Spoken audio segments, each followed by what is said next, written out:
Bullies slapped the disabled bride in a wheelchair, unaware the silent cowboy was behind them. Wyoming Territory, late autumn, 1883. A weathered church near the edge of Red Willow Creek. The wind cut through the cracked wooden walls like a whisper from the mountains, sharp and unforgiving.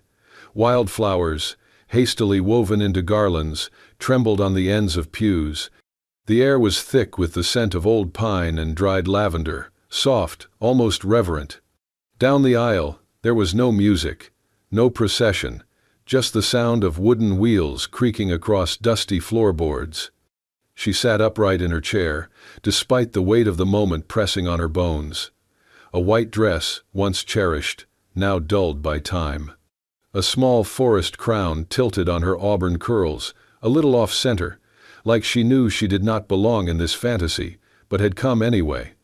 Claire Monroe, the only daughter of the late Judge Joseph Monroe, the man who once brought justice to these lands, with a gavel and an iron gaze.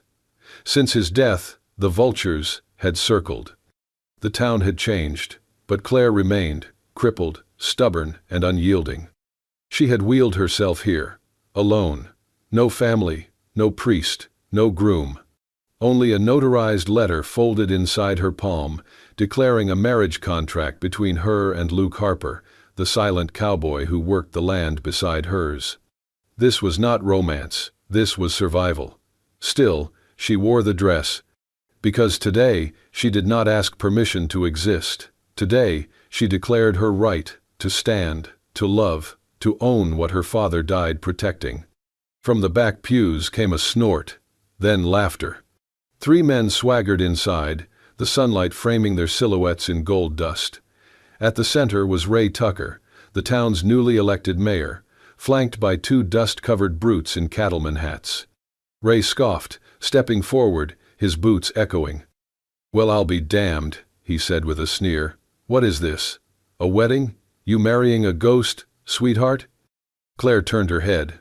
Her voice was clear, unshaken.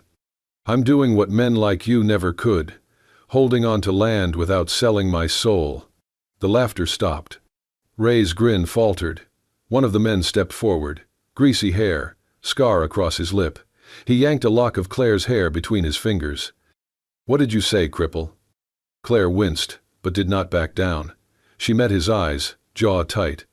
"I said," she breathed, "real men do not need to hit women to feel powerful." Smack. The slap cracked through the chapel like a gunshot. Claire's body lurched sideways, her fragile frame toppling from the chair. Her head struck the edge of a pew with a dull thud. The forest crown fell. Her hair spilled across the floor. Silence. The second man chuckled darkly and raised his boot to kick the wheelchair, now gently rolling backward, and froze. A hand, broad, weathered, and gloved in worn leather, clamped onto his shoulder. He turned, slowly. Standing behind him was a man as still as stone. Luke Harper, tall, silent. His wide-brimmed hat shadowed his face, but not his eyes, steel gray, unblinking, locked onto the men like gun barrels drawn. No one had heard him enter. No one had heard a single step. He did not speak. He never did. But in that church, under that holy roof, amidst shattered garlands and a bleeding bride, his silence spoke louder than thunder. And everyone knew. This was not over. Red Willow Valley, Wyoming Territory, 4 years earlier. The valley was alive that summer, golden grass waving beneath a sky so wide it felt endless. Hooves thundered over the hills, not in chase but in joy. At the heart of it all was Claire Monroe, her laughter bright and fearless as she guided her horse across the open plain. The townsfolk called her wild, but to the children of the nearby Cheyenne village, she was something else entirely, a friend, a teacher, a girl who brought stories written in 2 languages. Each afternoon she knelt in the dirt with them, tracing letters into the dust. "See this one?" she said, drawing a crooked C. C for Claire, and for courage. The children repeated the word shyly, their small fingers scratching lines beside hers, their faces lit with the quiet joy of being seen. Those were the days when she still believed kindness could bridge every distance, that goodness could outlast greed. But the frontier was not a kind place. One gray afternoon, clouds gathered low and heavy over the ridge. Claire rode back from the village with a bundle of books tied to her saddle when she spotted a Cheyenne girl chasing a rag doll onto the road. From the hill above came the sound of a wagon tearing down the slope, horses screaming, wheels rattling. "Move!" Claire shouted, spurring her horse forward. "Get off the road!" The little girl froze, terror locking her in place. Claire reached her just in time, pulling her up into the saddle, but before she could turn, a gunshot cracked the air. Her horse reared violently, eyes rolling white. Someone had fired to frighten it. Claire caught a flash of movement, men on the ridge, laughing as the reins slipped from her hands. Then the world spun. The sky turned over, the ground struck her hard, and everything went black. When she woke, she couldn't feel her legs. The doctor told her the truth with shaking hands. The fall had broken her back. The town told another story, that it was punishment for her pride, a lesson for a woman who forgot her place. Her father, Judge Monroe, would hear none of it. He investigated the shooting, tracked the bullet, and found that the men belonged to Ray Tucker, a rising rancher with powerful friends. The judge was ready to bring them to trial, but 2 weeks later, he was found dead in his study. The coroner called it heart failure. Claire smelled poison in the half-empty whiskey bottle on his desk. She buried him beneath the cottonwoods and placed her riding gloves on his coffin. "I'll keep it, Papa," she whispered. "The land, the truth, everything you believed in." The years that followed stripped the color from the valley. Each season, Tucker's men came to her door with new offers, new threats. She refused them all. When winter came, early and cruel, she knew they would try again. On a night of biting wind and falling snow, Claire packed her papers, the deed, the seal, every proof that the Monroe land was still hers, and set out for the post office to register it herself. The road was half buried in white. Her wheels jammed in the drifts, her arms ached, her breath turned to frost. Then the chair slid sideways, and she fell into a frozen ditch. The cold closed over her like a shroud. She lay still, staring at the dark sky, wondering if this was how it ended, not in battle or courage, but in silence.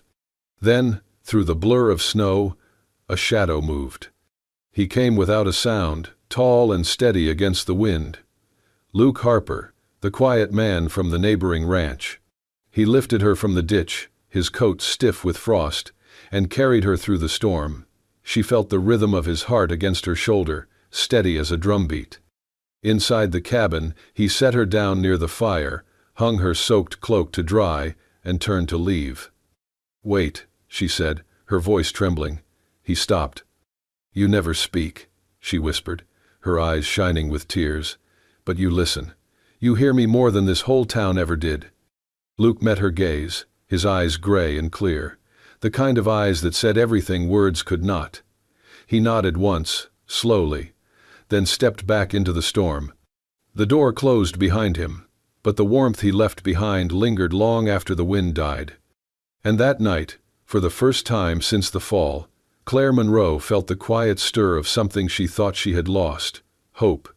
Long before he came to this town, Luke Harper had another name, one whispered across cavalry camps and battlefield fires. He had once worn a blue coat, polished his boots with river water, and followed orders without question.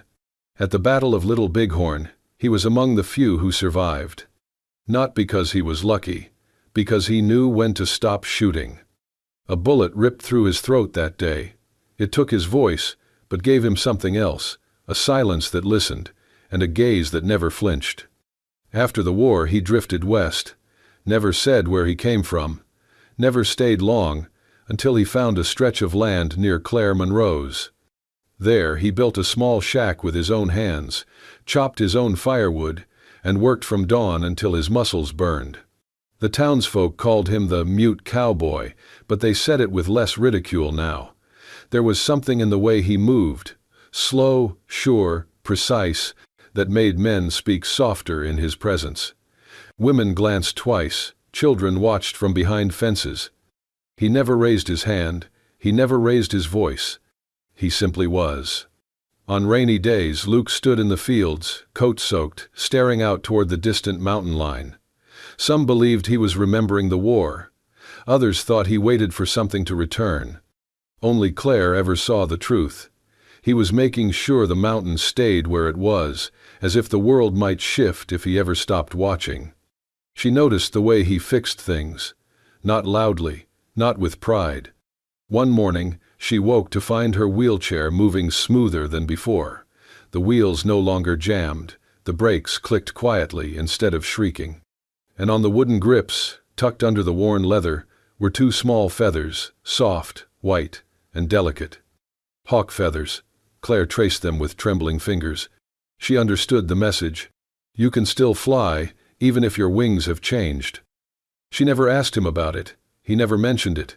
But from that day on, she left the chair beside the porch, unlocked, just in case he needed to fix it again. One afternoon, as twilight fell across the plains, Luke spotted movement beyond the fence line. 3 men with surveying tools, walking slowly along the edges of Claire's property. He watched from the ridge above, crouched low among the rocks. They spoke in low voices, carried documents, maps, stakes.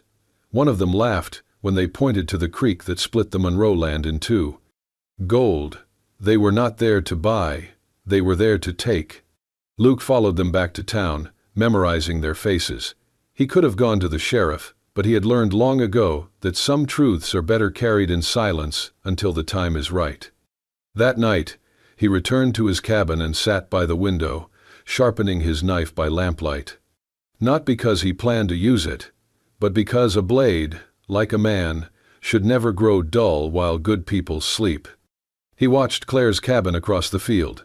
The light flickered inside. Her shadow moved across the curtains, slow, graceful in a way only she could be, even without standing. She had once asked him why he never spoke. He had looked at her, opened his mouth, and tried. Nothing came but a rasp, so he simply touched his chest, where the scar still lived, and then touched his temple. I still think, his gesture had said. I still feel. And more than that, he still protected.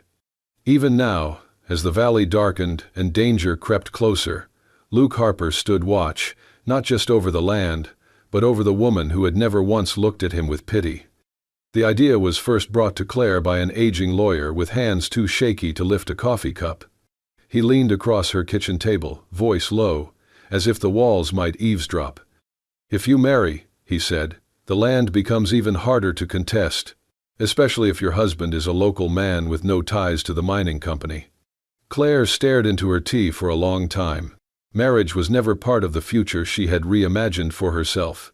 Not like this, not on paper, not with a stranger. But Red Willow was no longer safe.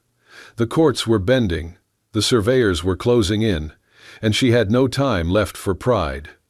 I do not need love, she whispered, just a signature. She posted the notice. Days passed, no one came. Then, one morning, she opened her door and found Luke Harper standing there, hat in hand, eyes steady, silent. He offered no reason, no condition, just a nod. Claire blinked, stunned. Do you understand what I'm asking? Luke reached into his coat and pulled out a small block of wood. It was carved roughly, the grain still raw in places, but the shape was unmistakable. A bird with a broken wing, still flying. She clutched it to her chest. They chose the church because it was neutral ground, even if it still smelled of old ash and faded hymns. There were no invitations, no flowers. Just 3 children from the Cheyenne village, sitting in the back row, their bare feet swinging above the floorboards. Claire wore white again, but this time her eyes held no hope of fantasy. Only resolve. She wheeled herself down the aisle with her own strength, her dress dragging gently over the planks. Luke waited by the altar, tall and quiet, a ribbon of clean cloth tied at his collar. His hands were rough, but they trembled slightly as he held them behind his back. The town's deputy stood in as officiant, muttering the legal words like a man reciting lines from a play he never wanted to audition for. Do you, Claire Monroe, take this man? I do. And do you, Luke Harper? Luke nodded once. Firm. The moment felt fragile, sacred, even in its awkwardness, until the back doors slammed open. Ray Tucker's men. 3 of them, grinning like jackals. "Well, ain't this a touching scene?" one sneered. "The cripple and the mute. Guess that makes one whole person if you put 'em together." Claire tightened her grip on the armrest. Her jaw set. "You're not invited," she said. "Neither is decency," the man shot back. Then, without warning, he stepped forward and struck her, the same way he had before. Her head jerked sideways. The room gasped. But this time, something different happened. Luke moved. Fast. He stepped in front of Claire, his boots thudding once against the wooden floor. Then his fist flew, one brutal arc, right into the chest of the man who hit her. The thug stumbled back, breath knocked clean from his lungs. He collapsed onto a pew, wheezing, stunned. The church went silent. Luke did not speak. He did not follow it with threats or fury.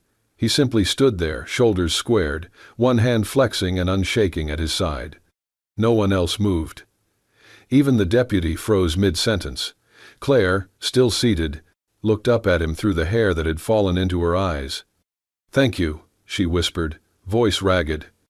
Luke glanced down, not at her injury, not at the men behind him, but at the bird still clutched in her lap. And with a single glance, the message was clear.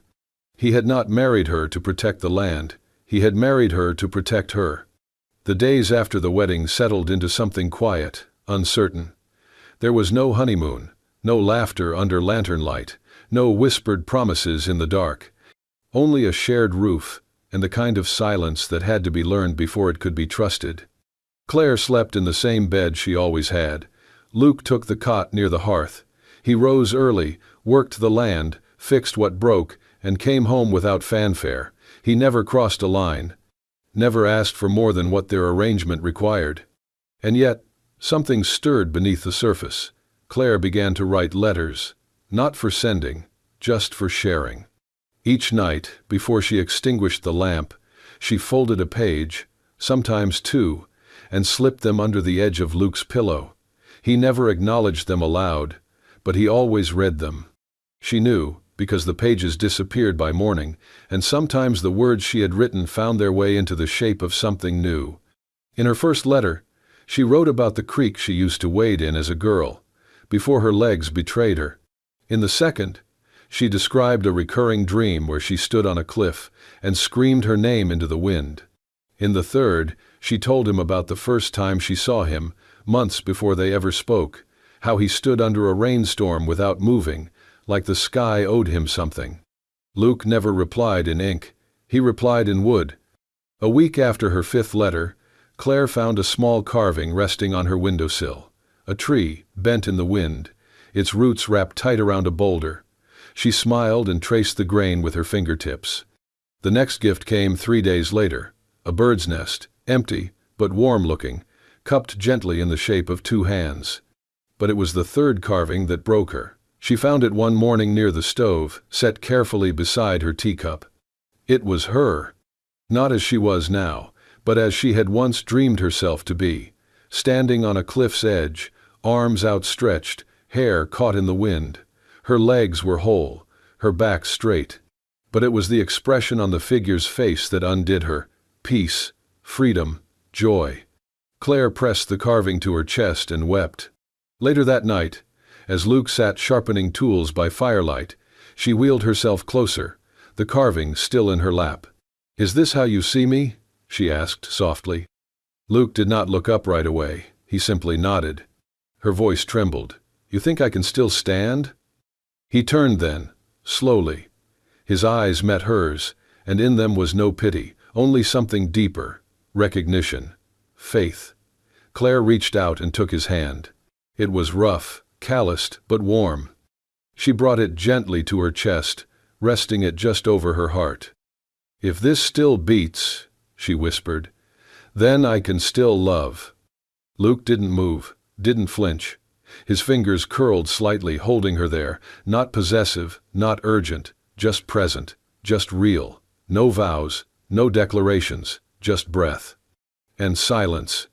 and the pulse of something growing where words had never lived. That night, Claire didn't leave a letter. She didn't have to. The sun had barely crested the hills when they came. Dust rose behind a line of horses and boots. At least a dozen men, hired hands, surveyors, and gun thugs in borrowed uniforms, rode under the banner of Ray Tucker.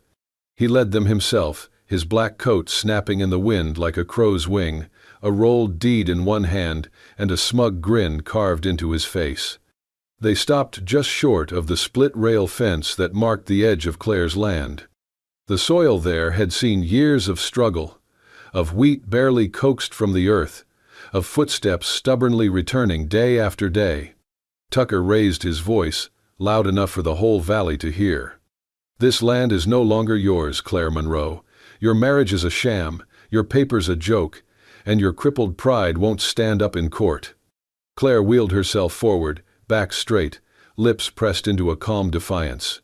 Luke walked beside her, hat low, shadow long across the grass. He did not flinch when rifles glinted in the morning light. "You'll have to step over me," Claire said clearly, voice carrying. Tucker laughed. That was always the plan. But when he motioned for his men to advance, something changed. From the ridge beyond the house, light flickered. One of the thugs shouted, "They've got shooters! On the hill!" Another yelled, "Mines, look!" and pointed to what looked like metal canisters buried near the fence, connected by lines of wire. Tucker's bravado faltered. He had expected weakness, not a fight, not the suggestion of it. But Luke had prepared the ground.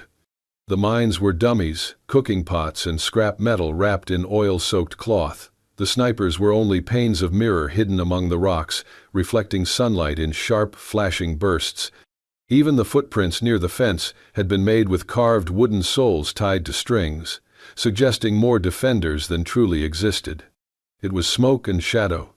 But it worked. Tucker's men hesitated. Horses snorted nervously. Fingers hovered uncertainly over triggers. Luke stepped in front of Claire, arms at his sides, shoulders squared. Then, one of the gunmen panicked. A single shot cracked through the standstill. Claire barely had time to scream. Luke moved before she saw the muzzle flash. His body turned, arms wide, shielding her without thought, without hesitation.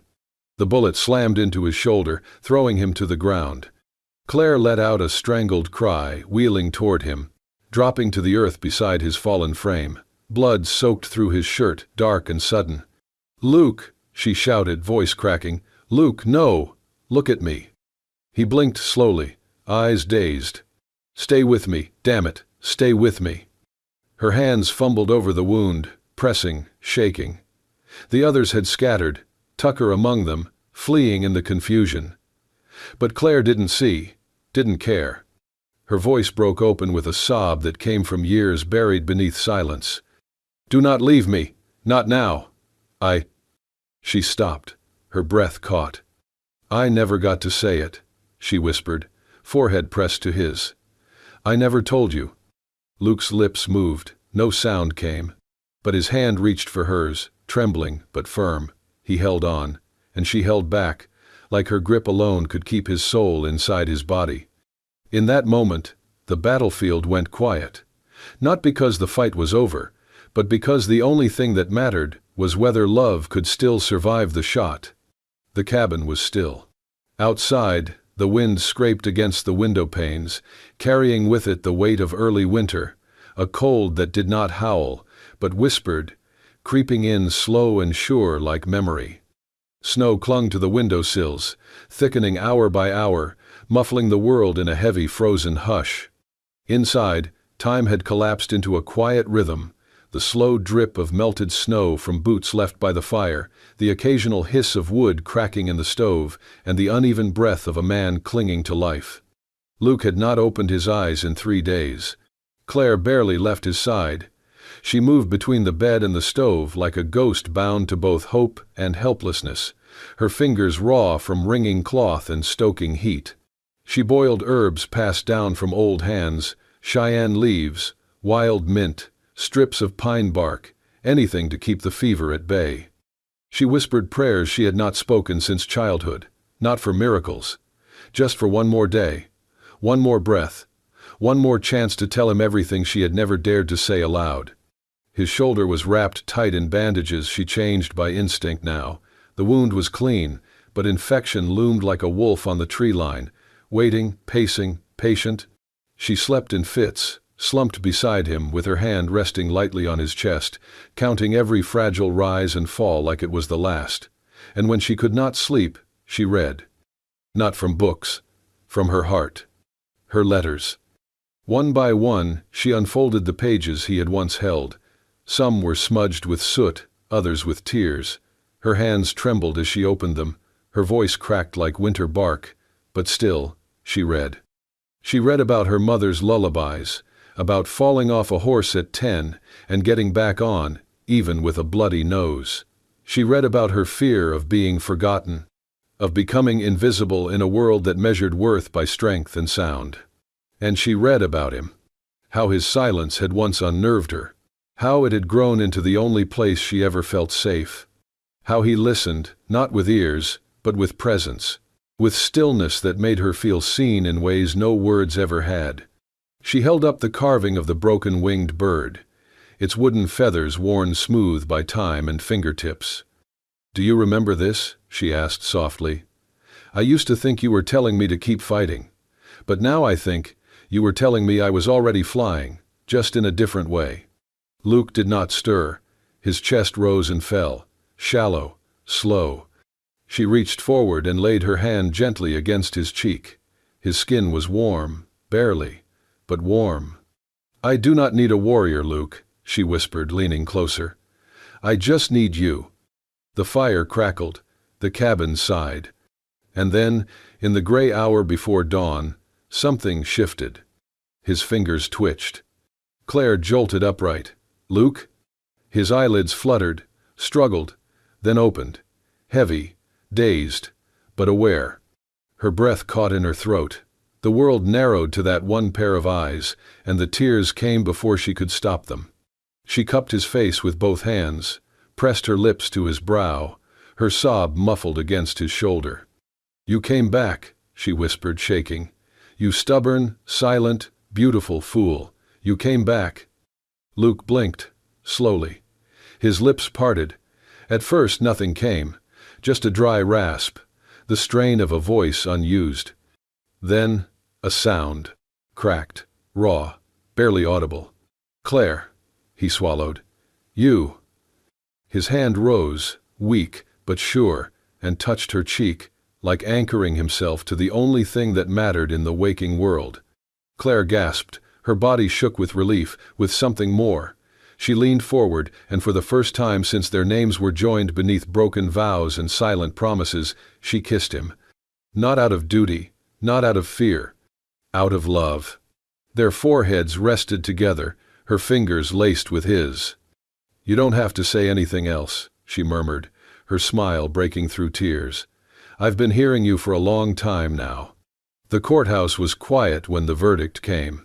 Claire sat in her wheelchair at the front of the room, her hands folded tightly in her lap, Luke standing silently behind her like a pillar carved from stone.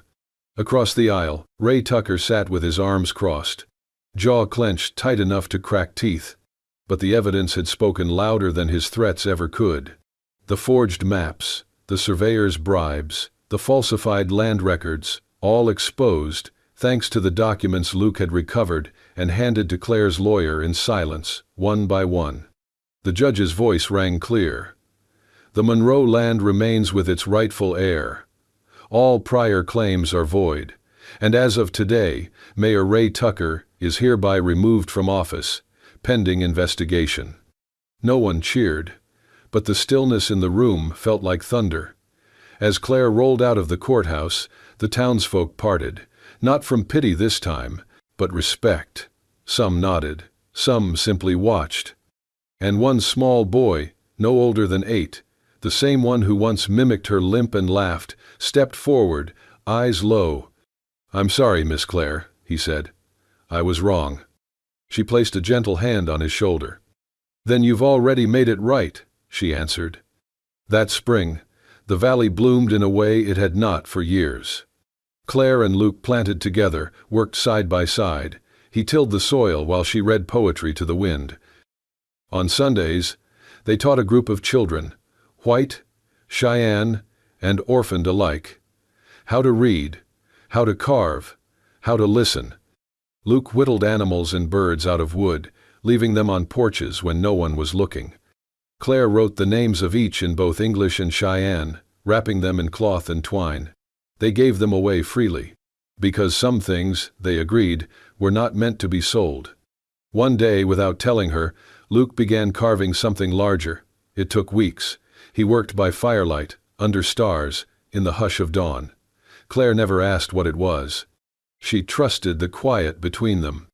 When he finally unveiled it, the townspeople gathered in the square, eyes wide. It was a statue, life-sized, crafted from pine and ash wood.